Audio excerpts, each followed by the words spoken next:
નમસ્કાર મિત્રો, જય શ્રી કૃષ્ણ, જય માતાજી, હર હર મહાદેવ. કેમ છો બધા? સ્વાગત છે તમારું અમારા યુટ્યુબ ચેનલની અંદર. અને આજની નવી શરૂઆતની અંદર તમને આજના હું દર્શન કરાવું. આજના દર્શન અમારા ભગવાનના.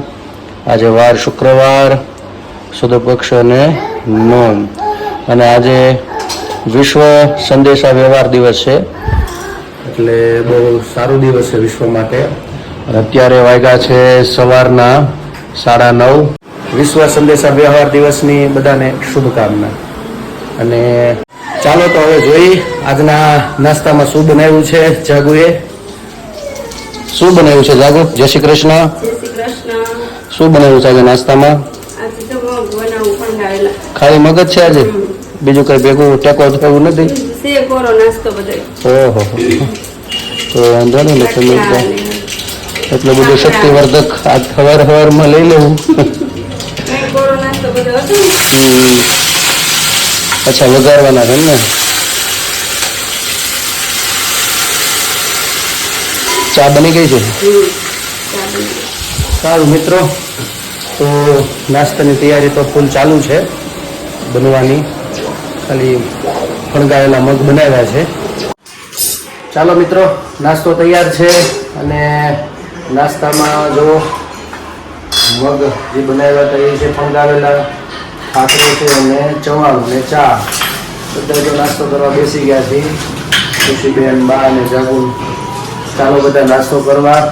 હળવાથી ભાયરા સુધીનો નાસ્તો આજે એક ડીશમાં આપ્યો છે, ખાખરાથી માંડીને મગ સુધી. એટલે ચાલો બધા નાસ્તો કરવા. હાલો, 11 વાગી ગયા. અત્યારે રસોઈની તૈયારી કરશું. પણ આજે તો મારે બનાવવાનું નથી. આજે આસ્થાબેન રહેતા નહોતા. મમ્મી જો નીચે ગયા છે આસ્થા નવાડવા. મારે બીજું થોડુંક કામ છે. એટલે આજ તો આસ્થાબેન કવરાઈ દીધા ને. આજે રસોઈ કોણ બનાવે તમે જો. એ શું કરો પ્રદીપ? રસોઈ બનાવી શું ધોવો તમે? ધોવામાં તો જો ભાત મૂકવાના છે. એટલે ભાતને સાફ કરવું પડે છે. કચરો બચરો હોય વ્યવસ્થિત બધો નીકળી જાય. ચાલો, તો ભાત ધોવાઈ ગયા છે. અને પાણી થોડુંક અગાઉ ગરમ મૂકી દીધું હતું. એટલે ખાલી એમાં હવે નાખવાના છે વ્યવસ્થિત. થોડુંક પાણી આમાં નહીં આવે, પણ આમાં લખતું પાણી નાખી સાફ કરી નાખશું. બધા ભાત ચોટેલા છે, બધા અંદર આવતા રહે. અને અહીંયા બનાવવા મૂકીશું દાળ. એટલે બે એક સાથે દાળ અને ભાત બની જાય. પછી દાળ ભાત બની જાય પછી આપણે શાક બનાવશું. વ્યવસ્થિત આમાં નાખી દીધા છે. અને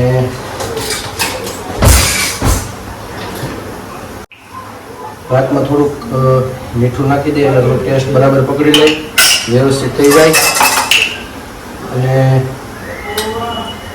દાળમાં અહીંયા થોડુંક હળદર નાખી દઈએ એટલે કલર વ્યવસ્થિત પકડી લે. અને સાથે સાથે હું બનાવું રસોઈ તો બધું ફાવે છે ત્યારે થોડુંક હું ભાતમાં તેલ નાખું છું, જેથી કરીને ભાત થોડાક છૂટા વ્યવસ્થિત અને સારા બને. એટલા માટે હવે થોડુંક હલાવી નાખીએ બંનેમાં. આમ તો આમાં છાશ તમે નાખી શકો ભાત બનતા હોય ત્યારે, ચાલે. ન નાખો તો બી. હવે ઘડી વાર માટે બાફવા માટે મૂકી દઈશું કુકરમાં. એમાં થોડી વાર પછી આપણે જોશું. મિત્રો, દાળ તો બફાઈ ગઈ છે. આપણે થોડુંક બ્લેન્ડર કરી નાખીએ એટલે શું છે વ્યવસ્થિત મિક્સ થઈ જાય સારું સારું. પણ ધીમા ગેસે ઉકાળવા મૂકી દઈએ જે દાળ આપણે કરી છે. અને ગોળ ને એવું જવા દઈએ એટલે થોડું થોડું એ પણ અંદર મિક્સ થતું જાય. આપણે એટલો ગોળ નાખ્યો છે. પછી સ્વાદ અનુસાર આગળ આપણે કરશું. અહીંયા ભાત ચડવાની પણ તૈયારીમાં છે. અને આપણે આમાં દાળનો વઘાર કરી નાખશું. ચાલો, અહીંયા મારી થોડીક આદત છે ત્યારે ઘણી વાર રસોઈ બનાવવાનું, કારણ કે શોખ છે. એટલે હું પેલા બધા અગાઉ તૈયાર થઈ જાય, કારણ કે પછી હું ઘણી વખત ઉતાવળમાં ભૂલાઈ જાય, હાથે થાય પ્રોબ્લેમ. એટલે હું બધું તૈયાર કરું એવી રીતે વ્યવસ્થિત. અહીંયા લીંબુનો રસ કાઢ્યો. આ વખતે ખબર નહીં પણ રસ સારું નીકળે છે. એટલે અમારા ગામમાં તો અવડા લીંબુ થાય છે. તમારા ગામમાં કેવડા લીંબુ થાય કોમેન્ટમાં જવાબ જરૂર આપજો. અને ત્યાં બધું તૈયાર કરી થોડું ઉકળી રહે પછી આપણે બધા કરશું. ચાલો, તો આ બાજુ જો ભાતે ચડી ગયા છે એટલે આપણે એને લઈ લઈ અને આની અંદર આપણે બહાર કાઢી નાખી વ્યવસ્થિત પાણી બધું નીકળી જાય. આ બાજુ આપણે હવે દાળનો વઘાર કરી લઈએ. આ કુકરની અંદર આપણે કુકર મૂકી દીધું છે અને એમાં થોડું પાણી શું મળી જાય એટલે પછી આપણે થોડું તેલ નાખીશું. ચાલો, હવે આપણે આમાં તેલ નાખી દઈએ. 2 પાવડા છે, થોડુંક 3 પાવડા જેવું કરીએ એટલે વ્યવસ્થિત રહે. આ બાજુ થોડુંક દાળમાં મીઠું નાખી દઈએ એટલે સ્વાદ અનુસાર બધું વ્યવસ્થિત થઈ જાય. પછી ચાખીને આપણે જોઈ લઈશું. અહીંયા તેલ આવી ગયું છે એટલે આપણે થોડીક રાઈ જીરું નાખી દઈશું. આમાં રાઈ જીરું નાખશું ને મારે તો હું જ્યારે દાળ બનાવું ત્યારે થોડુંક આખું મેથી પણ નાખું છું એમાં, જેથી કરી થોડોક એનો ટેસ્ટ સારો આવશે. અને હું તલનો ઉપયોગ કરું છું. મને જ્યારે રસોઈ બનાવું ત્યારે થોડુંક સફેદ તલનો ઉપયોગ કરું છું. આપણે તલ નાખું છું. પછી આ બધું ગળણી હેલ્થી બધું જે કાંઈ હોય એ બધું મસાલો નાખી દેવાનો. અને આ લીમડો છે એ નાખી દેવાનો.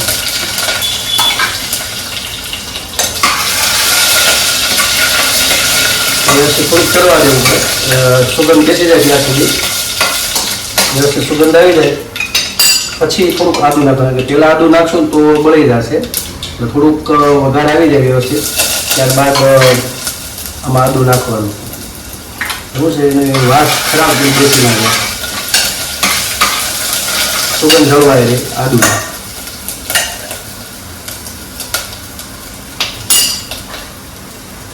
આની અંદર થોડુંક આપણે મીઠું થોડુંક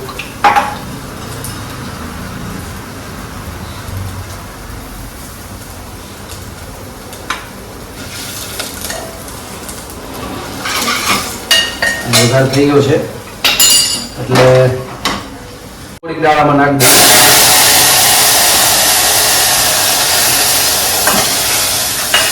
વઘાર થઈ જાય એટલે આપણે મિક્સ થઈ જાય એટલે બધી પાછી આમાં એડ કરી દઈએ એટલે વ્યવસ્થિત એનો ટેસ્ટ બેસી જાય, સ્વાદ સારો આવે. આપણે હલાવી નાખીએ વ્યવસ્થિત મિક્સ કરીને.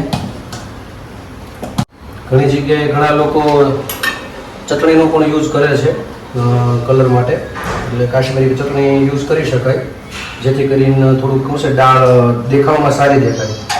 અને રસોઈનો પહેલો પાયો દ્રષ્ટિ છે, આંખ જ.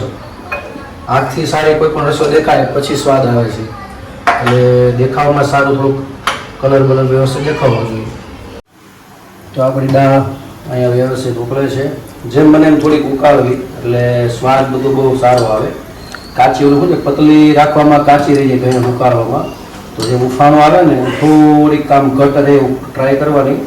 અને હવે સ્વાદમાં શું છે ભગવાનને થાળ ધરવાનું હોય એટલે અમે ચાખતા નથી, પણ જ્યારે લીંબુ છે એ હંમેશા હું છેલ્લે નાખું છું કે શું છે આમાં વ્યવસ્થિત બેસી જાય, નકર પછી એની ખટાશ ઉડી જાય છે વધારે પડતું ગરમ કરવાથી.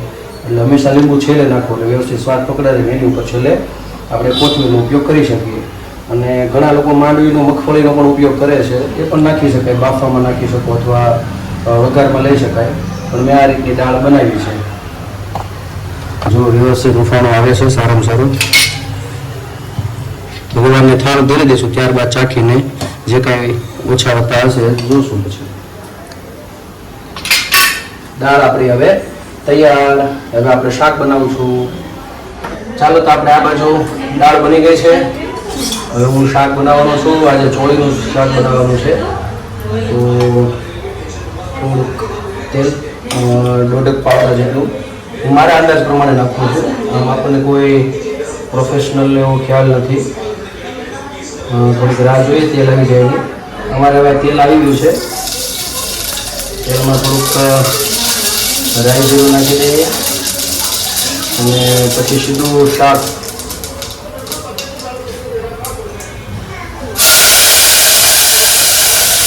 બાફવાનું છે કુકરમાં એટલે બધું સાથે નાખી શકો. ઘણી વખત શું થાય, અગાઉ ટમેટા નાખી દઈએ તો બાફવામાં ઘણી વખત શાક બફાતું નથી, એટલે અત્યારે ટમેટા નાખી દીધા છે. હવે મીઠું થોડુંક નાખી દઈએ. સીધું મીઠું છે એટલે થોડુંક વધારે જોઈએ રેગ્યુલર મીઠું કરતાં. ચટણી નાખી દો. હવે થોડી હળદર નાખી દો. અને ખાંડ બહુ ઓછી વાપરી બધી, એટલે થોડુંક ટેસ્ટ માટે, જેમ આપણે ગુજરાતીને મીઠું વાળો એટલે થોડુંક ગોળ ટેસ્ટ માટે નાખવાનો છે, બાકી બધું બરાબર છે. હવે પછી થોડુંક પાણી એડ કરી દઈએ અને બાફવા મૂકી દઈએ.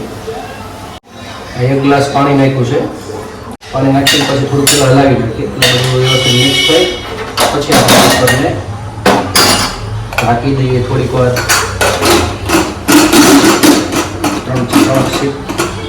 3 સીટી થાય ત્યાં સુધી રહેવા દઈએ એટલે વ્યવસ્થિત શાક બની જાય.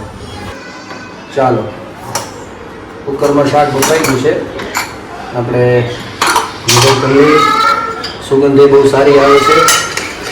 થોડુંક આમ વ્યવસ્થિત હલાવી નાખીએ અને ચેક કરી લઈએ કેવું થયું છે. એવું લાગે તો ચેક. શાક તો બની ગયું છે. થોડુંક મસાલાને બધું એડ કરી દઈએ આપણે. ચાલો મિત્રો, તો આજે રસોઈ મારે બનાવવાની હતી તો મેં શાકની દાળ તો બનાવી નાખ્યા છે અને હવે અત્યારે જાગુ રોટલી બનાવે છે. પછી આપણે ભગવાનને થાળ ધરીશું એટલે રોટલી બનવાની ચાલુ થઈ ગઈ છે. ચાલો તો મિત્રો, તો અમારે રસોઈ બની ગઈ છે અને અહીંયા ભગવાનને આપણે થાળ ધરી દીધો છે.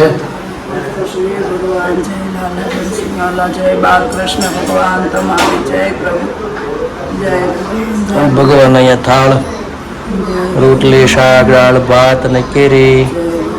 ચાલો બધા ધમ્મા.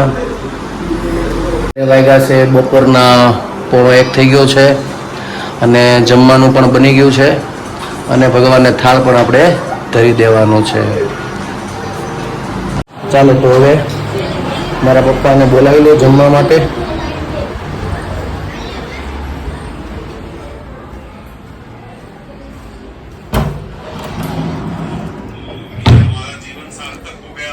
પપ્પા ચાલો જમવા. જમવાનું બની ગયું છે. એવું છે? હા, આવો છે ને? હાલો આવો. સાંજના થયા છે 5:30 ને મારા બા અહીંયા બેઠા છે. આપણને એક સારું એવું ભજન સંભળાવશે. જય શ્રી કૃષ્ણ.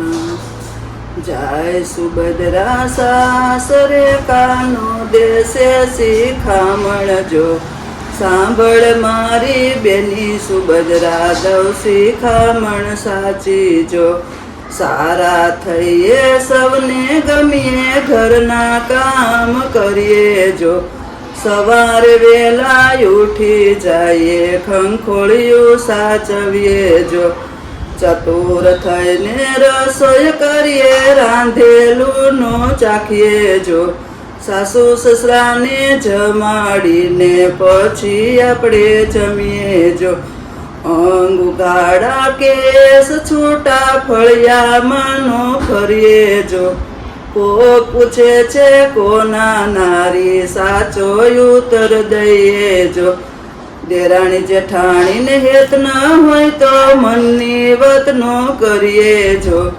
જો દેરાણી વાદે વધે તો જગમાં વાતું થાય જો. ઘરમાં જો હોય નાનો દેરીડો હસી મજાક કરીએ જો.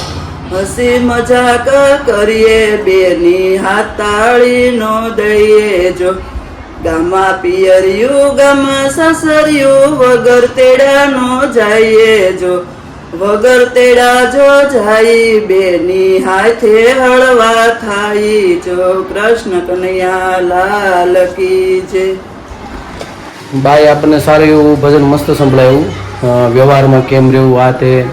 અને અમારે હવે આસ્થાબેને પણ ઈચ્છા છે એક સારું એવું આપણને સંભળાવવાનું ભજન, તો 2 લીટી આપણને આસ્થાબેન પણ સંભળાવશે. કાનજી તારી માં કેસે ભર અમે કાનુડો કે સુડે, એટલો કેતા નહીં માને તો ગોકુળ માખણ ખાતા નહીં આવે તો અમે તેડી છોડાવતા રે ગવારિયુંની ગાયું ખાતા અમે તેડી જ ખવડાવતા રે. કેવું મસ્ત. ચાલો મિત્રો, તો આજ માટે એટલું. ફરીથી કાલે મળીશું નવી વાતો નવી મસ્તી સાથે. તો અમારી ચેનલને જોતા રહેજો. લાઈક કરો, શેર કરો, સબસ્ક્રાઇબ કરો. હા, અમારા આસ્તુબેને કીધું બધા કરજો, ભૂલતા નહીં. આવજો. ભૂલતા નહીં.